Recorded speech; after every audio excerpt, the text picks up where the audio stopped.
Bonjour, c'est Cyril encore. On est le 26 juillet 2023.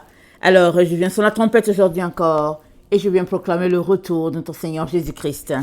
Amen, alléluia, soyons tous bénis, soyons remplis de sa joie. Amen. Alors, naître d'eau, naître d'esprit, la clé. Amen. Naître d'eau, naître d'esprit, la clé. Amen. Alors, on regarde ça dans Jean 3. On retourne à certaines bases, n'est-ce pas, les éléments très importants. Alors, tout est à la base, tout est au commencement, donc il est important qu'on regarde ces principes-là. Alors, Jean 3.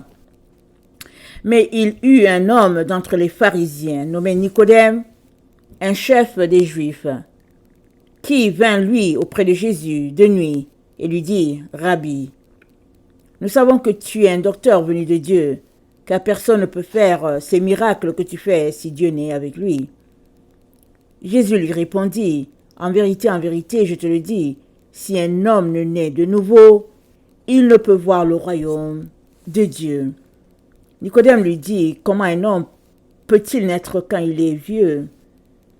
Peut-il rentrer dans le sein de sa mère et naître ?» Jésus répondit, en vérité, je vous le dis, si un homme ne naît d'eau et d'esprit, il peut entrer dans le royaume de Dieu. Ce qui est né de la chair est chair, ce qui est né de l'esprit est esprit.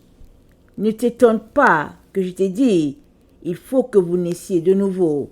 Le vent souffle, il veut, et tu en entends le bruit, mais tu ne sais d'où il vient, ni où il va. Il en est ainsi de tout homme qui est né de l'esprit. Nicodème lui dit, « Comment cela peut-il se faire ?» Jésus lui répondit, « Tu es le docteur d'Israël, et tu ne sais pas ces choses. En vérité, je vous le dis, je te le dis. Nous disons ce que nous savons, et nous rendons témoignage de ce que nous avons vu, et vous ne recevez pas notre témoignage. » Amen. Jésus parle de nous, parce que il représente la figure du Père. Mais on a déjà vu que dans le Yod, He, le Vav, He, c'est 4. Amen. Alors, Jésus-Christ, il représente les 4 qui sont là, parce qu'il était en ce moment-là sur la terre. Amen. Alors, dont Nicodème, c'est un pharisien, quelqu'un qui est instruit dans la secte des pharisiens. Alors, ils étaient les leaders de l'église.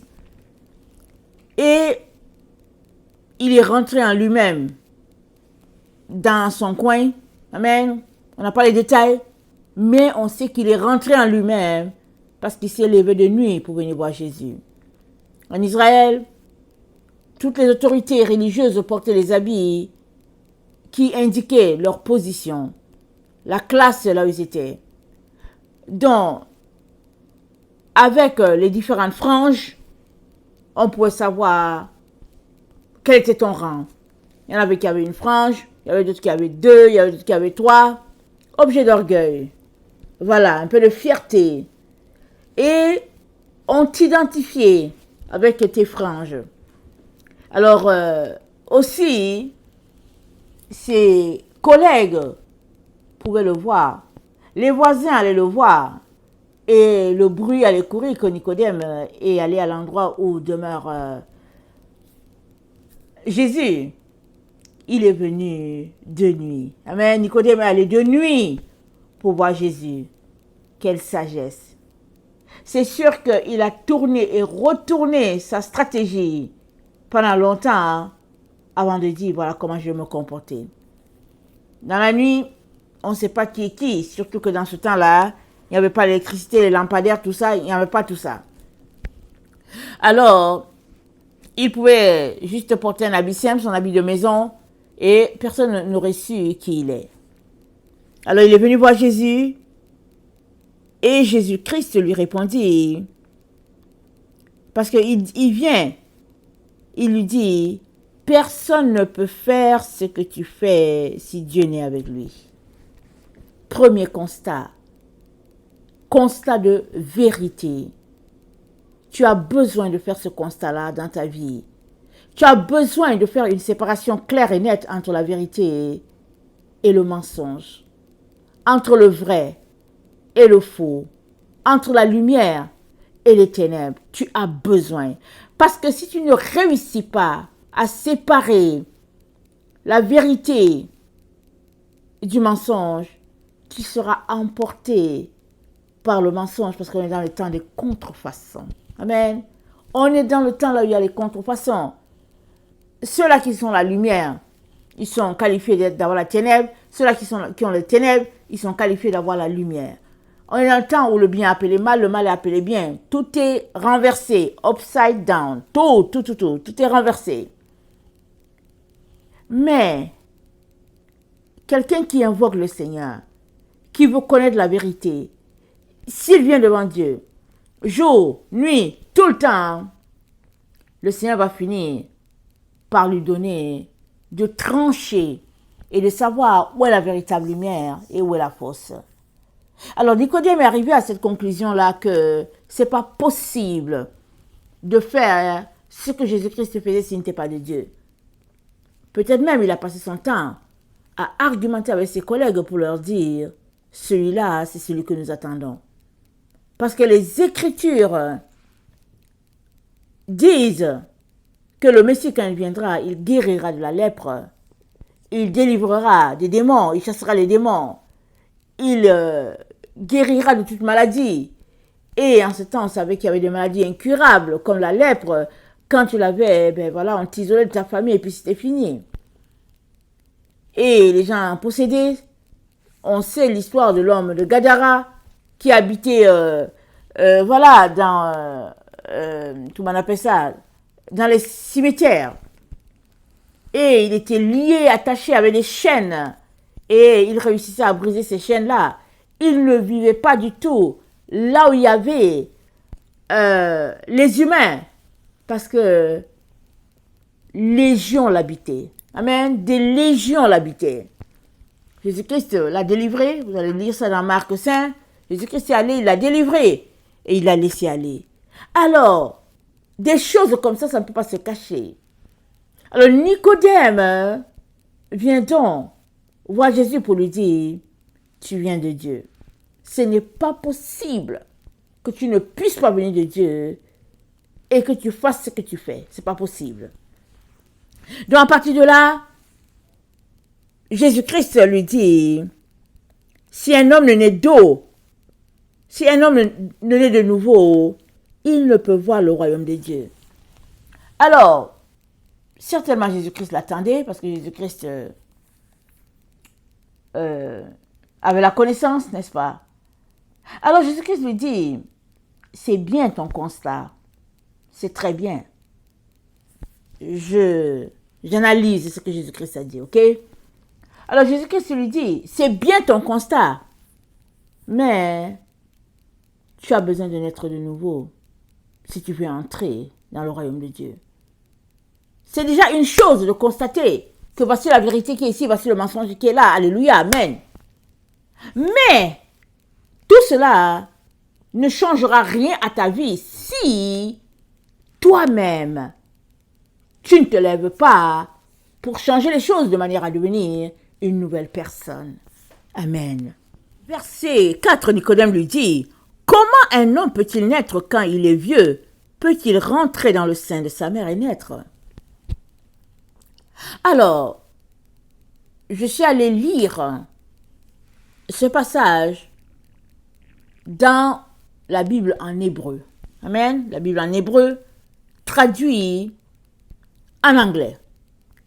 Alors, c'est dit, en vérité, je vous le dis, si un homme n'est pas de la mère, c'est pas dit nouveau, mais n'est pas de la mère, c'est-à-dire la maman. Si un homme ne naît pas de la maman, il ne peut avoir le royaume de Dieu. Voilà pourquoi Nicodème, au verset 4, lui dit, mais comment est-ce qu'il peut entrer dans le ventre de la mère? Est-ce qu'il faut entrer dans le ventre de sa mère? Voilà pourquoi Nicodème lui répond comme ça. Ils ne nous ont pas traduit la chose telle qu'elle. Ils nous ont juste dit, Si un homme est né de nouveau, en vérité, si un homme est né de nouveau, il ne peut voir le royaume de Dieu. Mais dans le texte original, ou bien original, voilà, c'est dit que si quelqu'un ne naît pas de la maman, il ne peut pas voir le royaume de Dieu. Nicodème lui dit, attends, comment est-ce que je peux rentrer dans le ventre de la mère? Mais Jésus-Christ parlait de la mère, Bina, la sagesse des sagesses. C'est elle, la mère de toutes les mères. Parce que dans Proverbe 8, le verset 29, sagesse parlant d'elle, dit, l'Éternel m'a créé la première de ses œuvres. Avant ses œuvres les plus anciennes, j'ai été établi depuis l'éternité, dès le commencement, avant l'origine de la terre. Je fus enfanté quand il n'y avait point d'abîme, point de source chargée d'eau. Avant que les montagnes soient affermies, avant que les collines existent, je fus enfanté. Avant toute chose, la sagesse a été enfantée. Et Jésus-Christ dit à Nicodème, il faudrait que tu puisses naître de la sagesse Bina, celle-là qui vient de Dieu. Pas de la sagesse de tes confrères, les pharisiens. Pas de la sagesse de ce monde-là. Non, Nicodème, tu as besoin d'être renouvelé dans ta théologie, dans ta compréhension de la parole de Dieu. Tu as besoin d'être renouvelé. Alors c'est un gros sas que Jésus-Christ est en train de dire, de naître de nouveau. Alors,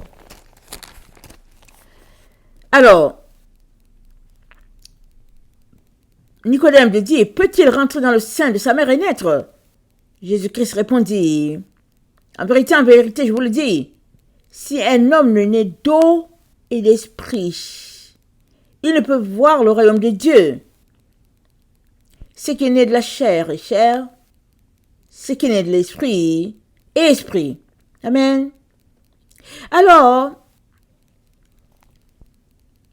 au verset 7, ne t'étonne pas de ce que j'ai dit, il faut que vous naissiez de nouveau.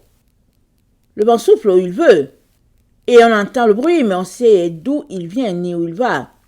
Ainsi, de toute personne qui est née de l'esprit. Donc Jésus-Christ lui dit, il y a un processus, il y a un chemin, il y a des choses à faire pour pouvoir naître dans le royaume de Dieu. Quand bien tu es adulte, tu peux faire ces choses-là et naître dans la maison de Dieu. Alors, Jésus-Christ dit, si une personne ne naît pas de la maman, il ne peut pas voir le royaume des cieux. C'est pourquoi Nicodème lui demande, comment quelqu'un adulte comme moi peut rentrer dans le sein de la mère? Il pose cette question. Alors, quand un bébé naît, il y a le bébé et il y a l'eau. Le bébé, il vit dans l'eau pendant 9 mois et demi, 10 mois. Il est là-dedans. C'est ça qui le nourrit. Toutes les substances, tout ce qu'il reçoit, il le reçoit à partir de l'eau dans laquelle il se trouve. Et cette eau est reliée à une source. Et cette source, c'est sa mère. Celle-là qui le porte. Amen. Pareil dans le spirituel. Jésus-Christ est en train de lui dire, si tu n'es pas rattaché à Bina, l'intelligence, la sagesse mère, tu ne peux pas voir le royaume des cieux. Parce que dans la sagesse mère, cette sagesse-là qui vient de Dieu, tout ce qu'elle contient est nécessaire pour la naissance et pour la croissance. Parce que c'est divin, l'intelligence. Elle est divine. Elle est divine. Et Dieu l'a placée ainsi sur la terre et il l'a localisée à un endroit en Israël. Amen. Et toute personne qui se rattache à la sagesse qui vient de là, c'est-à-dire qu'il a remis entre les mains de Père Abraham, toute personne qui apprend cette sagesse-là, elle va connecter à Dieu et elle va naître. Amen. Mais toute personne qui ne connecte pas à cette sagesse, quand bien même elle dit qu'elle est chrétienne, elle ne sera pas sauvée. Même si les gens lui disent, ok, tu as été baptisé, tu entres dans l'eau et tout, elle ne sera pas sauvée parce que Jésus-Christ ne parlait pas de l'eau de la piscine ou bien l'eau de la rivière ou bien... Non, non, non. Il parlait de l'eau qui est la parole de Dieu. C'est ça qu'il parlait. Alors, dans Siracide, je vous encourage à acheter la Bible Taube, n'est-ce pas? Moi, je suis allée à la Société biblique, j'ai trouvé ma Bible Taube là-bas. Alors, vous pouvez aller l'acheter, la Bible Taube. Elle renferme beaucoup d'informations. Et mieux encore, il paraît que c'est la Bible qui appartenait aux protestants. Et quand ils ont décidé de changer les choses, ils ont viré ça, ils ont laissé ça de côté. Et les catholiques l'ont pris et ils ont dit, anyway, ils ne lisent pas. Donc, ça peut être là. Alors, ça a été dit, la Bible des catholiques. Mais c'était la Bible que les Martin Luther utilisaient. Alors, c'est pour dire que si tu te bloques pour rien. Amen. Et dans la vie, ceux-là qui ont rencontré le Seigneur Jésus, ce sont ceux-là qui sont allés chercher. Et encore pour ton information, la vérité ne se trouve pas dans le fief des protestants. C'est pas là-bas qu'il y a la vérité. La vérité, elle est partout. Parce que l'univers appartient à notre Dieu. La vérité, elle est partout. Si tu viens dans la présence de Dieu et que tu veux chercher, tu veux savoir qui est ce Dieu-là, Dieu va te révéler tout ce dont tu as besoin pour ta croissance. Il te dira où aller chercher une information alors que, par exemple, tu n'as aucune idée. Le Seigneur est capable de te communiquer les informations juste par ses codes. Amen. Par ces codes, tu auras les informations. Mais si tu te limites en disant que, oh non, mais ça c'est une Bible qui vient de tel endroit, tu es tout simplement en train de te fermer les portes. Alors je t'encourage à être ouvert d'esprit. C'était une petite parenthèse. Amen. Alors dans Siracide 32, le verset 14 c'est dit, celui qui craint le Seigneur accueille l'instruction, et ceux qui le cherchent dès l'aurore obtiennent sa faveur. Celui qui scrute la loi en sera rassasié, mais elle sera pour l'hypocrite une occasion de chute. Ceux qui craignent le Seigneur reconnaîtront ce qui est juste, et, telle une lumière, feront briller leurs bonnes actions. L'homme pécheur refuse d'être réprimandé et trouve des excuses pour agir comme il l'entend. Un homme de bon conseil n'omet jamais de réfléchir. L'impie et l'orgueilleux, nulle crainte ne les fait hésiter. N'entreprends rien sans avoir réfléchi. Et de ton action, tu n'auras pas à te repentir. Voilà, je vais m'arrêter là. Donc, accueille l'instruction. Amen. Accueille l'instruction et va devant Dieu. Cherche sa face et il t'aidera à connecter à la vérité. Il te donnera la nourriture que tu as besoin dans ta situation. Il te le donnera. Amen. Alors, dans Siracide 24, amen,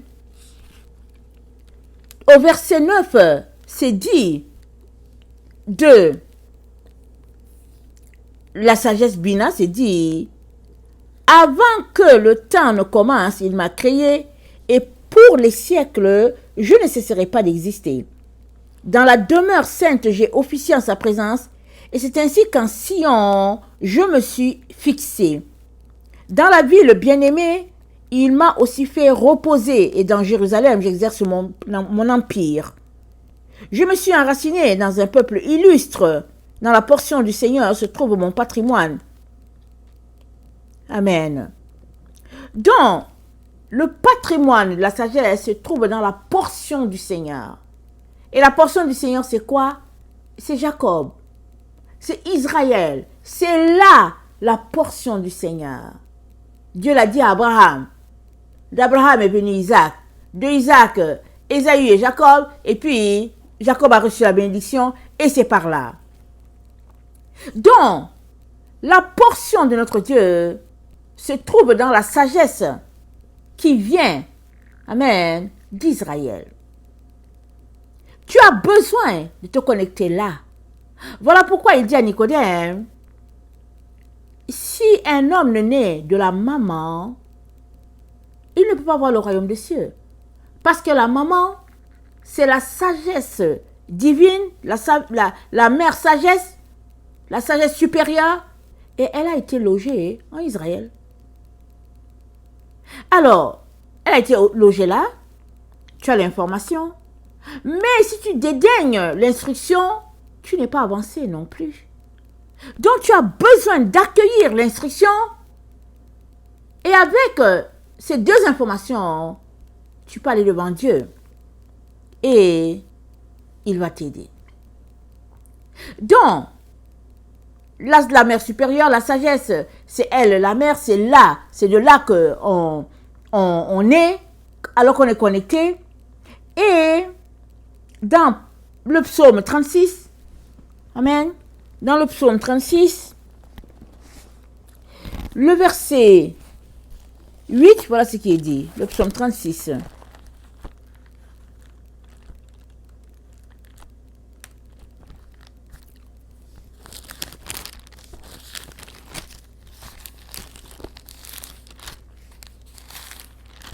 Le psaume 36, le verset 8, c'est dit ceci. Combien est précieuse ta bonté, ô Dieu! À l'ombre de tes ailes, les fils de l'homme cherchent un refuge. Ils se rassasient de l'abondance de ta maison. Et tu les abreuves au torrent de tes délices, car auprès de toi est la source de la vie. Par ta lumière, nous voyons la lumière. Auprès de toi est la source de la vie. Cette source, c'est ce secret que plusieurs passent à côté et négligent. Cette source, elle est disponible pour quiconque le veut. Elle est là à tous les jours, à tout moment. La source de vie est auprès de Dieu. Et Dieu nous a dit où la trouver. Et c'est à nous d'aller faire les recherches. Amen. C'est à nous d'aller questionner Dieu, prendre du temps avec lui, chercher sa face, découvrir ce trésor-là, découvrir ce secret-là. C'est pas quelqu'un d'autre qui peut le faire pour toi. Et ce que j'apporte ici, c'est infime, c'est très petit par rapport à ce que tu peux découvrir toi-même. Amen. C'est petit. Mais si toi-même tu t'y mettais, alors tu découvrirais ce qui est important pour toi du moment. Amen. Parce que c'est une source. C'est là que jaillit la vie. Amen. Alors, dans le psaume 29,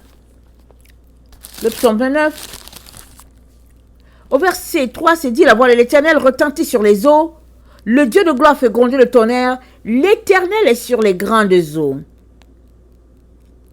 Amen. L'Éternel se trouve sur les grandes eaux. Les eaux, c'est quoi?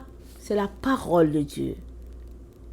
Et plus tu t'abreuves de son eau, plus tu demeures dans sa parole, plus tu lis ta parole et que tu mets en pratique ce qu'il dit, plus tu recevras les révélations de Dieu, parce que ça va jaillir de ton sein, comme Jésus-Christ l'a dit à la femme samaritaine. Et la voix de Dieu se trouve là. là où il y a les grandes eaux. Mais si tu viens juste lire la parole pendant 10 minutes, ta source, elle sera sèche. Il n'y aura rien en toi. Ton puits sera vide. Et si tu te connectes à la mauvaise source, ton eau sera boueuse. Ce sera une eau stagnante. Il est important que tu saches où te connecter. Et il faut que tu prennes du temps pour puiser beaucoup d'eau. Amen. Et alors que tu pratiques ces choses, les révélations vont te venir.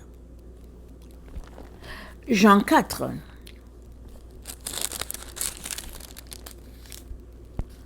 Le verset 14. Excusez-moi. Jean 4, le verset 14. Mais celui qui boira de l'eau que je lui donnerai n'aura jamais soif. Et l'eau que je lui donnerai deviendra en lui une source d'eau qui jaillira jusque dans la vie éternelle.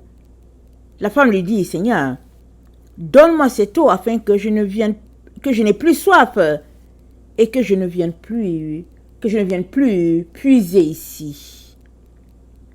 Va, lui dit Jésus, appelle ton mari et viens ici. La femme répondit, je n'ai point de mari. Jésus lui dit, tu as eu raison de dire, je n'ai point de mari, car tu as eu 5 maris, et celui que tu as maintenant n'est pas ton mari. En cela, tu as dit vrai. Seigneur, lui dit la femme, je vois que tu es prophète.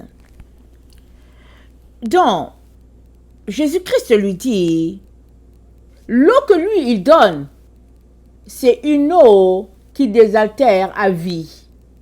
On n'a plus besoin d'autre chose. Une fois qu'on boit cette eau-là, on est satisfait, on est plein, on est complet, on ne manque de rien, on est tout simplement bien. Amen. Alors, elle veut cette eau-là. Amen. Elle veut cela. Parce qu'elle s'est dit que, elle l'a dit, elle dit, comme ça, je ne viendrai plus puiser ici. Jésus-Christ parle du spirituel, d'une dimension beaucoup plus grande. Mais elle voit les choses de terre à terre avec ses 2 yeux. Amen. Elle est dans le domaine du naturel. Jésus-Christ est dans le domaine du spirituel.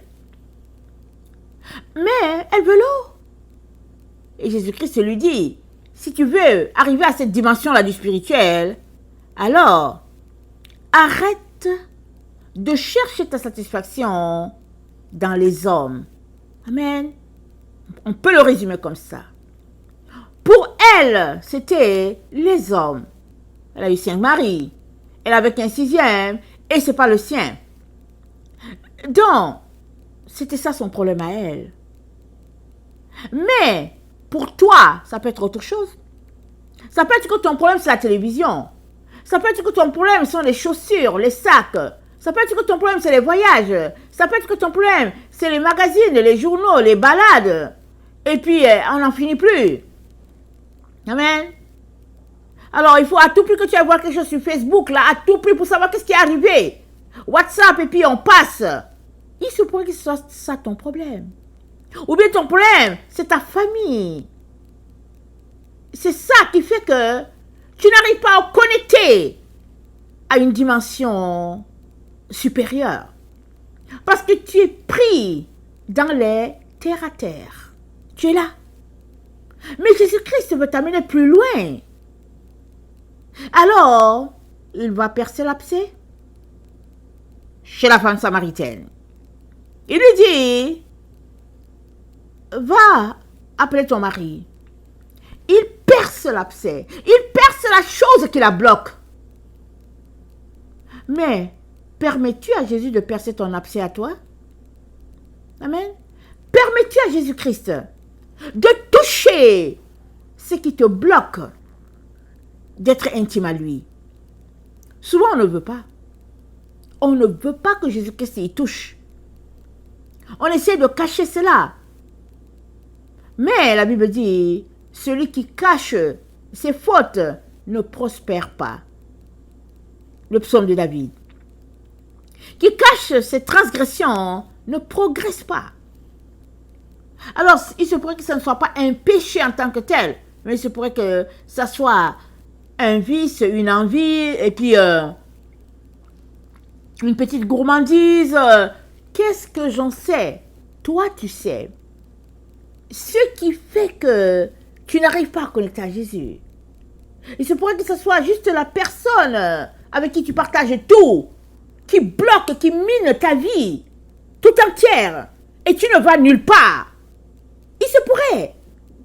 C'est à toi de trouver ce qui bloque, qui te bloque de connecter à Jésus-Christ, à cette dimension-là élevée. Et elle a dit à Jésus, je n'ai pas de mari. Quelle vérité, mais quelle humiliation aussi. Dans le temps, en tout cas, une femme qui n'a pas de mari, c'est quelque chose. Donc, ça devait aussi être l'objet de sa honte, parce que tout le monde devait en parler, n'est-ce pas? Les gens devaient parler de la femme qui a eu 5 maris et puis elle avait un 6e. On ne sait pas ce qui se passait. Vous savez que dans ces coins-là, ces coins-là de campagne, tout se sait, tout se dit. Donc, il se pourrait que ce soit un sujet très humiliant pour elle. Mais Jésus-Christ, de très loin, il a entendu les battements de cette femme. Il a entendu ses soupirs. On ne sait pas pourquoi elle allait puiser l'eau à midi, parce que l'heure décrite ici, c'est autour de midi. On ne sait pas. Mais dans ces régions-là, il fait tellement chaud que personne ne va puiser l'eau à midi. Et puis l'eau que tu puises, elle est chaude. Tu ne peux pas avoir de l'eau fraîche à cette heure-là.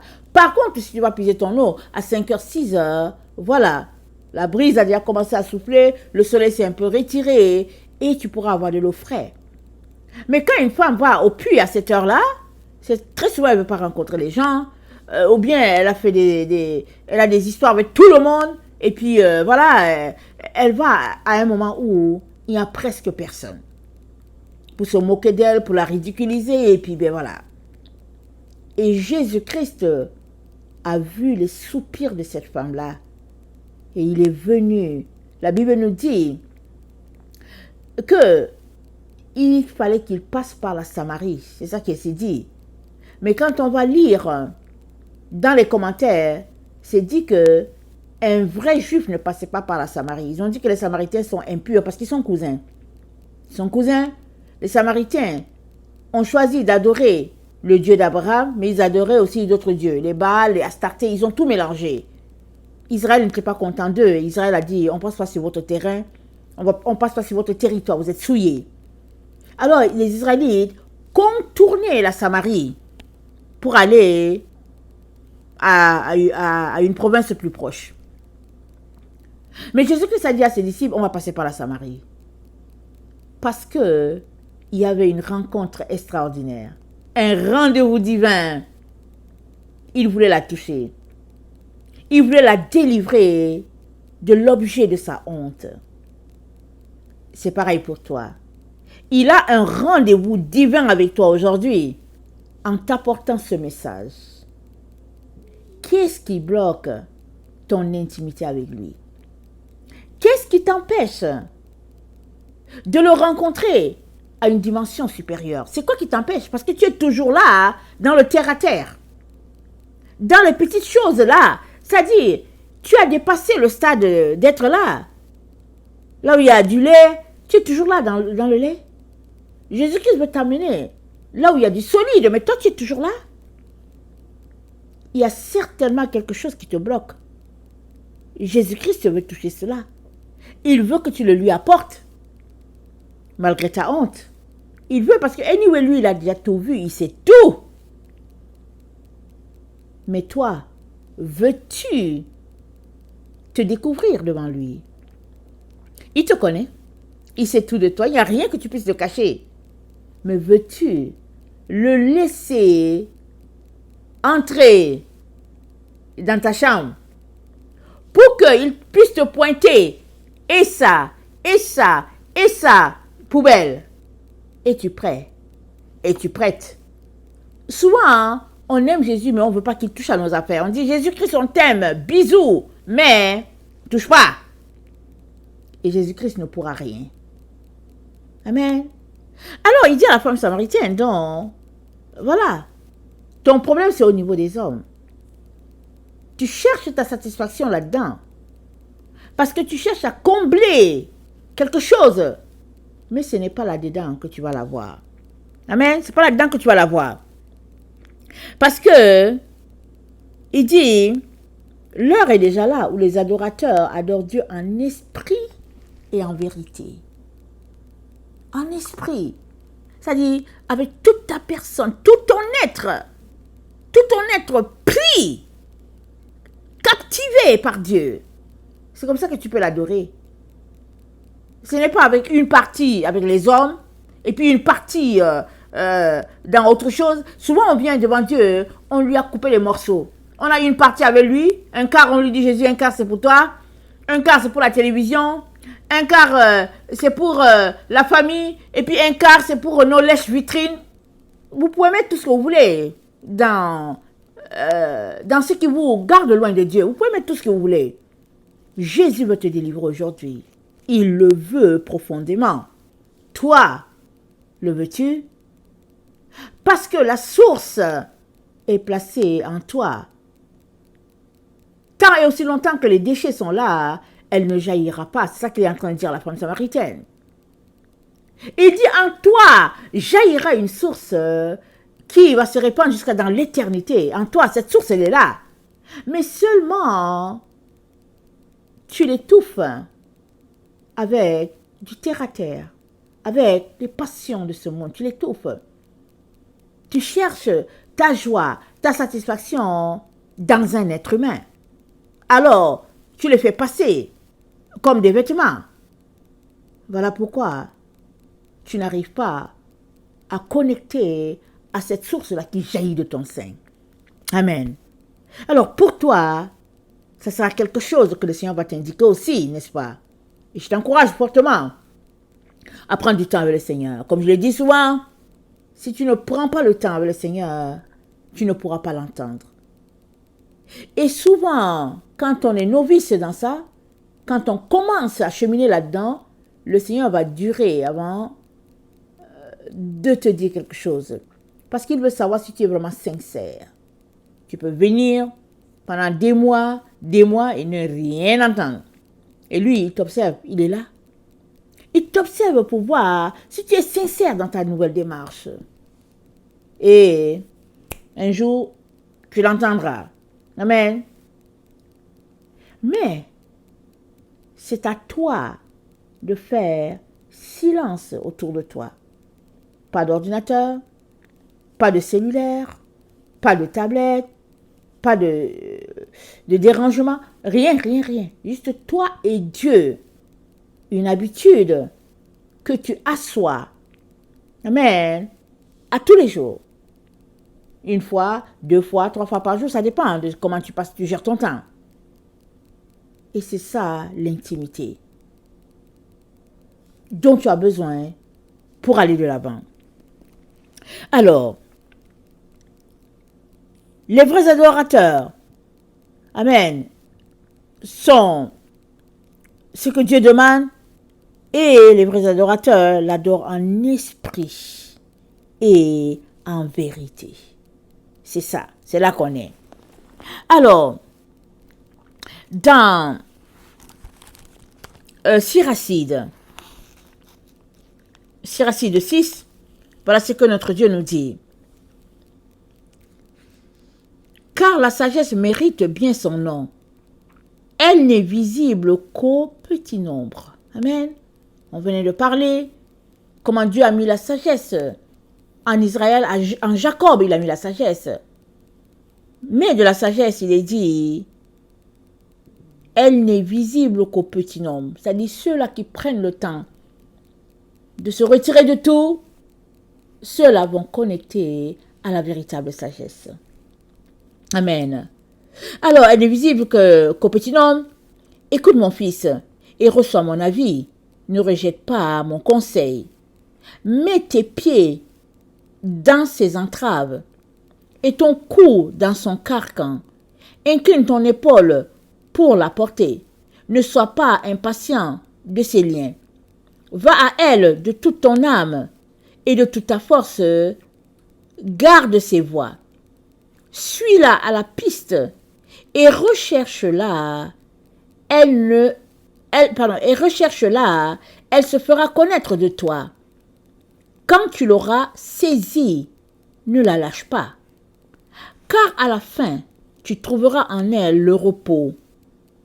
Elle se changera pour toi en joie. Alors, ses entraves seront pour toi une protection puissante et son carcan un vêtement glorieux. Son joug est une parure d'or. Ses liens sont un ruban de pourpre violette. Comme d'un vêtement de gloire, tu t'en revêtiras. Comme d'une couronne d'allégresse, tu t'en ceindras. Si tu le veux, mon fils, tu seras instruit. Et si tu appliques ton âme, tu deviendras habile. Si tu aimes écouter, tu apprendras. Si tu prêtes l'oreille, tu deviendras sage. Tiens-toi dans l'assemblée des vieillards, attache-toi à leur sagesse. Tout discours divin, écoute-le volontiers. Veille à ne laisser échapper aucun sage proverbe. Si tu vois un homme intelligent, cours à lui dès le matin. Que ton pied use les marches de sa porte. Réfléchis aux ordres du Seigneur. Applique-toi sans cesse à ses commandements. Lui-même affermira ton cœur. Et la sagesse que tu désires te sera donnée. Amen. Quelle vérité. J'ai lu Siracide 6, le verset 23 à 37. Tu peux taper ça sur Internet. Siracide 6, le verset 23 à 37. La sagesse est la source où Dieu a tout placé. C'est son œuvre d'origine. La première des œuvres de Dieu. C'est la roche sur laquelle tout le monde bâtit. Vous vous rappelez, quand Israël a quitté l'Égypte et qu'elle partait sur la terre promise, à un moment donné, ils ont manqué d'eau. Ils étaient découragés, ils pleuraient, ils avaient soif. Dieu a parlé à Moïse. Moïse a touché le rocher, de l'eau est sortie de là. Mais ce rocher, c'est qui? C'est sagesse. Il y avait un rocher qui était là. Ils ont touché le rocher, de l'eau est sortie de là. Symbole de la puissance de Dieu, symbole de la gloire de Dieu, mais symbole de la parole de Dieu qui abreuve ses enfants. Amen. Et Dieu veut te donner tout cela, parce que tout est à toi, pourvu que tu suives les conseils qui nous sont donnés par Siracide, pourvu que tu suives ces conseils-là. Alors Jésus-Christ dit à Nicodème, mais il faut que tu naisses de ça. Mais si tu t'abreuves juste de l'eau des pharisiens, tu ne naîtras pas. Tu ne verras pas Dieu. Parce que c'est une eau souillée. C'est une eau stagnante. C'est une eau sale. C'est avarié. Ça a une odeur nauséabonde, etc., etc. On peut ajouter. Jésus-Christ dit à Nicodème, tu dois sortir de là. Tu dois repartir à zéro. Tu dois tout recommencer. Tu dois retourner dans le ventre. Tu dois aller dans le ventre de Bina. Tu dois aller pour que elle te tourne bien là. Elle te concocte bien, bien, bien là. Et après, quand tu sors de là, quelle sagesse. Le reflet de Dieu est sur toi. C'est de ça que Jésus-Christ est en train de parler. Et il ne l'a pas dit juste à Nicodème. Il ne l'a pas juste dit à la femme samaritaine. Il ne l'a pas dit juste aux disciples. Il le dit aussi à toi, qui aujourd'hui est en train d'écouter. Il n'y a pas un autre chemin. Il n'y en a pas. Même si notre époque nous fait croire qu'il y a autre chose et qu'on a juste besoin d'un coup de bâton. Et puis les choses s'arrangent, les choses vont se placer et nous savons que c'est faux. C'est faux. Reste là et puis ne lave pas ton vêtement. Et tu me diras comment tes vêtements ne seront pas sales après 6 mois. Reste là pour dire que oui, mes vêtements vont se laver. Parce que même s'il y a une machine à laver le linge, il faut que tu te lèves pour aller mettre les habits dans la machine. Question de dire que il y a toujours que tu dois poser une action, tu dois le vouloir, tu dois poser cette action, et puis tu dois montrer à Dieu que tu es en train de pratiquer ce qu'il dit, et il va venir à ta rescousse. Amen. Alors, il faut que tu naisses d'eau, c'est ça qu'on vient de voir. Il a dit, il faut aussi que tu naisses de l'esprit. Alors, c'est quoi l'esprit? L'esprit, c'est l'ensemble de nos pensées. Amen, si on peut le dire comme ça. C'est l'ensemble. L'ensemble de nos pensées forme l'esprit. Maintenant, ton esprit, il est fonction de comment tu penses. Amen. Si tu es toujours négatif, ben, ton esprit sera imprégné de négativisme, si on peut le dire comme ça. Alors, si tu es toujours quelqu'un qui passe son temps à faire des plaisanteries et des blagues, ben, ta vie, ce sera ça. Quand on va te dire une vérité, tu vas juste tourner ça en ridicule et puis en blague et puis tu vas rire. C'est ça. Et si tu es quelqu'un de sérieux, de véridique, ta vie, ce sera aussi le reflet de quelqu'un qui est sérieux, véridique, qui ne s'amuse pas. Et puis ne vient pas faire une blague à côté d'une telle personne. Tu vas comprendre que elle ne s'amuse pas. Parce que elle a mieux à faire. Elle est connectée à son Dieu, une telle personne. Alors, ton esprit devient ce que sont tes pensées. Et puis, ton caractère, tes habitudes découlent de ce que tes pensées lui communiquent. Ce que tes pensées, voilà, leur communiquent. Amen. Parce qu'au fait, à force de penser quelque chose, à un moment donné, ça va se réaliser. Parce que Dieu nous a fait comme ça. Voilà pourquoi il a dit, mes voix ne sont pas vos voix, mes pensées ne sont pas vos pensées. Alors, si on veut connecter à Dieu, la base, c'est la crainte de l'Éternel, qui est le commencement de la sagesse. Et après, il faudrait vider nos pensées de toutes ces choses que Dieu n'aime pas et les remplacer par les pensées de Dieu. Et c'est là que beaucoup de personnes bloquent. Ils s'arrêtent là. Ils ne vont pas plus loin. Parce qu'ils aiment penser comme de leur temps. Ils vont te dire, ouais, on n'est pas dans l'âge du Néandertal, on n'est pas dans l'âge de ceci. Ce n'est pas question d'âge.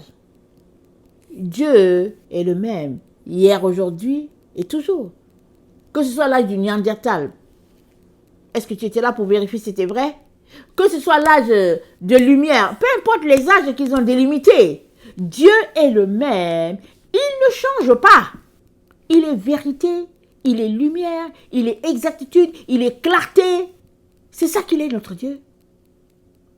Alors si tu te connectes à ses pensées, tu seras comme lui. Tu vas le refléter, tu vas lui ressembler. Et c'est ça qu'il attend de chacun d'entre nous. Amen. Alors, dans Job 32, le verset 8, Job, c'est juste avant le psaume, Job 32, le verset 8, voilà ce qui est dit.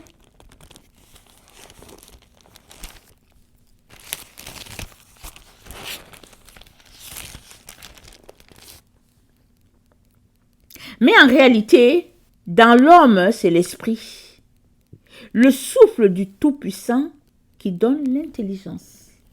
Amen. Alors, toi et moi avons reçu la lumière de Dieu. Il a soufflé, amen, en nous, et nous avons reçu sa lumière. Ça, c'est Proverbe. Attendez, Proverbe 20, le verset 23, si j'ai bonne mémoire. On va regarder rapidement.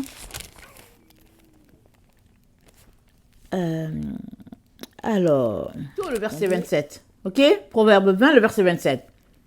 Ça dit, le souffle de l'homme est une lampe de l'Éternel. Il pénètre jusqu'au fond des entrailles. Amen. Le souffle de l'homme, c'est la lampe de Dieu. Ça pénètre dans tes profondeurs. Dans chaque cellule de ton être, la lumière de Dieu y est. Si tu es connecté à Dieu, c'est là parce que en soufflant, en te donnant la vie, il t'a donné sa personne. Il t'a communiqué son ADN. Le Yod-Hé, le Vav-Hé est en toi. Amen. Si du moins tu n'es pas allé le changer à quelque part, il est en toi. Amen. Alors, cette lumière-là en toi est appelée à grandir. C'est toi qui le développes. Voilà pourquoi, dans le proverbe, attendez, c'était quoi qu'on vient de lire? Voilà pourquoi, dans Job 32, voilà, au verset 8, c'est dit, mais en réalité, dans l'homme, c'est l'esprit, le souffle du Tout-Puissant qui donne l'intelligence. Donc, le souffle de Dieu en toi, c'est-à-dire la lumière de Dieu en toi, te donne l'intelligence. Ça te donne Bina. Ça te donne cela. Mais, Dieu a beau te communiquer, Bina, Chokma, sa sagesse, tout, tu as besoin de te lever, de sortir de ton cocon de sécurité de quelqu'un qui ne veut rien faire. Tu as besoin de sortir de là pour aller chercher l'information. Tu as besoin de sortir de là pour venir pleurer devant Dieu. Il va t'aider. Vous savez que notre Dieu n'aime pas la paresse. Notre Dieu, il n'aime pas la paresse. Oh, du tout, il n'aime pas ça. Ça, c'est l'information que je te donne. Il n'aime pas la paresse. C'est mieux que tu sois en train de travailler, et puis te dis, repose-toi. Que d'être là assis pour dire, mais bon. Et non, Dieu n'aime pas ça. Ça, je te donne le conseil, hein. Dieu n'aime pas la paresse. Tu es un paresseux, alors tu as un problème avec celui qui t'a créé. Parce que Dieu n'est pas un paresseux. Dieu, il travaille. Et puis, il s'est dit, il s'est reposé le 7e jour. Mais avant cela, il a passé son temps à travailler. Tu es son enfant, tu es appelé à travailler. Parce que notre Père est un travailleur. Amen. Alléluia. Alors, il te donne sa lumière pour que tu ailles chercher l'intelligence, la sagesse. C'est pour cela qu'il t'a donné son souffle. Mais si tu ne veux rien faire avec, ça veut dire quoi? Ça veut dire, il aura mis cela en toi pour rien. Et il a dit quoi? Il a dit, celui qui n'a rien, on prendra même ce qu'il a. Et qu'est-ce que tu as? Tu as le souffle de Dieu. Amen. Tu as le souffle de Dieu. Tous les humains ont le souffle de Dieu. Mais maintenant, si tu n'as pas fait fructifier le souffle de Dieu pour avoir quelque chose, Dieu dit, on prendra même ce que tu as, ou bien ce que tu crois avoir, on le prendra. Parce que dans le fond, le souffle, c'est qui? Ça appartient à Dieu. C'est pourquoi quand les gens meurent, on dit, il a rendu l'âme. Il a remis ça à celui qui le lui a donné. Alors, si tu fais fructifier ce qu'il te donne, il va te donner encore. Amen. Mais si tu ne fais rien, et que tu croises les bras, ben, la conséquence viendra aussi. Le seul problème qui se passe dans notre temps, c'est que les gens sont assis devant la télévision, ils passent le temps à bavarder sur WhatsApp, et puis, ils ont l'impression qu'ils font quelque chose. Parce qu'ils bavardent. Ils ont l'impression. Alors pour eux, c'est devenu un travail. Mais la Bible a dit, celui qui parle beaucoup ne manque pas de péché. Amen. Qui parle beaucoup ne manque pas de péché. Donc, ce n'est pas une avenue de Dieu pour nous. C'est la raison pour laquelle l'ennemi a créé toutes ces affaires-là. Au lieu qu'on soit là tranquille, en train de méditer sur notre Dieu, en train de réfléchir, en train de voir comment on peut améliorer notre vie en laissant de côté nos mauvais caractères, en allant chercher tel élément pour nous sanctifier davantage, au lieu qu'on passe le temps dans la présence de Dieu pour chercher comment on peut faire, qu'il nous montre la voie, on passe le temps à bavarder. On fait le tour de la planète Terre. On a ici, l'information en une seconde est au Japon, l'information en une seconde est en Allemagne. La raison, c'est quoi? Quelle est la raison? Vraiment, chaque fois je dis ça. Arrêtons-nous. Arrêtons-nous. Souvent, les gens vont au travail et puis quand ils reviennent, ils se disent que oui, je vais relaxer. Ils relaxent et ils appellent quelqu'un pour bavarder. Ça, c'est relaxer? Ce n'est pas relaxer.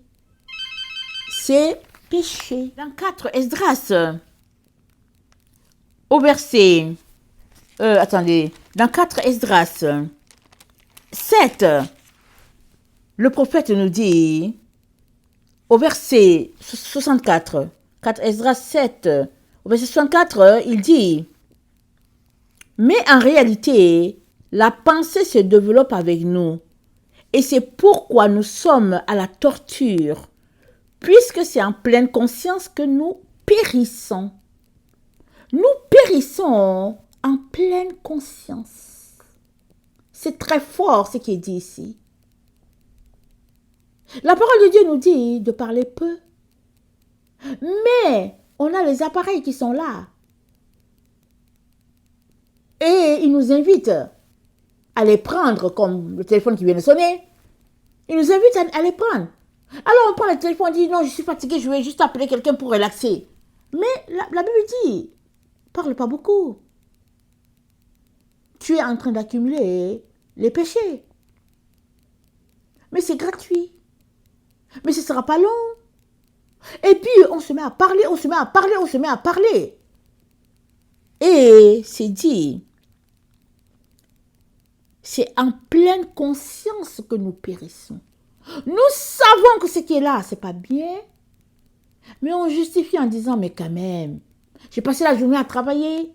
Il faut bien que je relaxe, que je parle à quelqu'un. Ou bien, mais écoutez, j'ai passé la journée à travailler. Il faut quand même que je regarde une émission à la télévision pour me changer les idées. Oh, mais j'ai passé la journée à travailler. Et puis, on a toutes sortes de raisons pour justifier nos égarements. Mais les choses changeront pour toi et moi quand nous allons accepter de voir nos faiblesses et que nous allons décider de les changer. Pourquoi? Parce que l'amour que nous avons pour Dieu presse. Nous l'aimons plus que ces choses-là. Nous l'aimons tellement qu'on ne veut pas lui faire mal. Alors, bye bye téléphone, bye bye WhatsApp, bye bye Facebook et tout, bye bye. La paix, comme on dit. Psaume 71, le verset 19 dit, « Ta justice, ô Dieu, atteint jusqu'au ciel. Tu as accompli de grandes choses, ô Dieu, qui est semblable à toi. Tu nous as fait éprouver bien des détresses et des malheurs, mais tu nous redonneras la vie. Tu nous feras remonter des abîmes de la terre. » La vie dans laquelle nous sommes, c'est une vie vraiment remplie de ténèbres, beaucoup de luttes. Et c'est la vie sur la terre. On est appelé à se battre, je veux dire, afin de se débarrasser de toutes les souillures qui sont là. Parce que la Bible dit, et c'est Dieu qui nous parle, j'ai mis devant toi le bien et le mal, choisis le bien. J'ai mis devant toi la lumière et les ténèbres.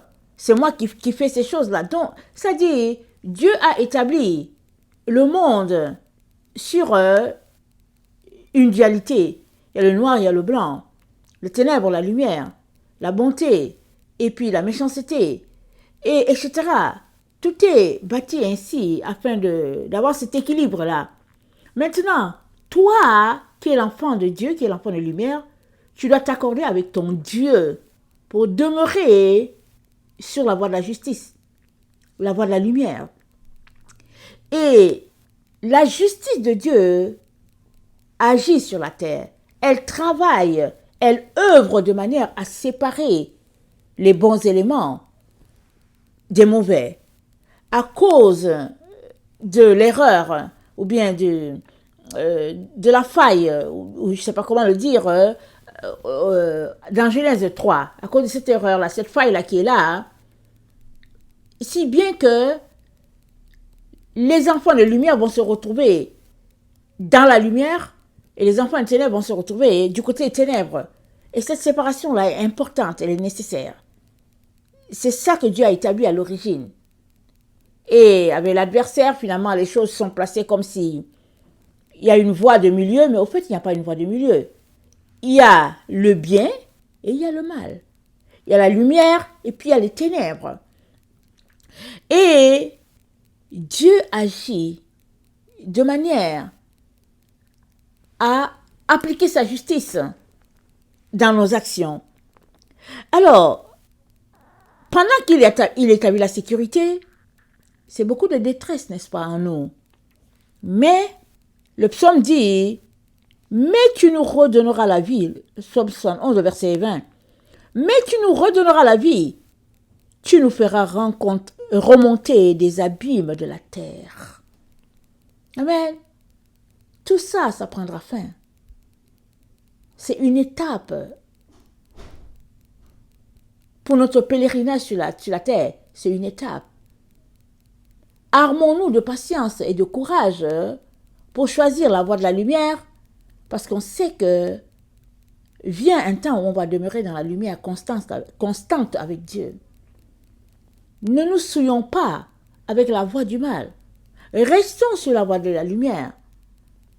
Et tout va finir par... l'équilibre va finir par se rétablir à notre niveau. Mais au fait, ça ne se fera pas sans notre accord, sans notre participation à demeurer sur la voie de la vérité. Amen. C'est très, très important.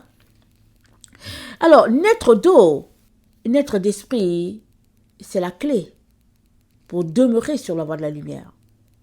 Amen. Tu as besoin de grandir dans tes pensées, de te séparer de certaines choses que ta chair aime pour embrasser uniquement la voie de la lumière. Tu as besoin de cela. Amen. Je terminerai en lisant Apocalypse 22. Amen. Et on va arrêter là. Amen. Apocalypse 22. Il me montra un fleuve d'eau de la vie limpide comme du cristal qui sortait du trône de Dieu et de l'agneau. Au milieu de la place de la ville et sur les deux bords du fleuve, il y avait un arbre de vie produisant 12 fois les fruits, rendant son fruit chaque mois, et dont les feuilles servaient à la guérison des nations. Il n'y aura plus d'anathème, le trône de Dieu et de l'agneau sera dans la ville. Ses serviteurs le serviront et verront sa face, et son nom sera sur leur front. Il n'y aura plus de nuit, ils n'auront besoin ni de lampe ni de lumière, parce que le Seigneur Dieu les éclairera, et ils régneront au siècle des siècles. Amen. Voilà ce qui arrive. Amen. Pour tous ceux-là qui ont décidé de naître d'eau et de naître d'esprit.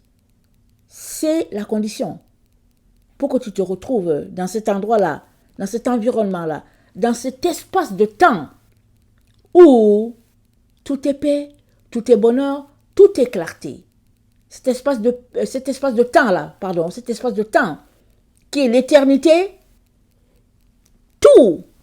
tout va revenir à l'équilibre. Amen. Tout va revenir comme Dieu l'a conçu, comme Dieu l'a voulu. Mais en attendant que cela prenne place, ta participation est importante pour les choses de la lumière, pour la voie de la lumière, afin que tu puisses jouir du repos éternel. C'est important. Que le Seigneur bénisse sa parole.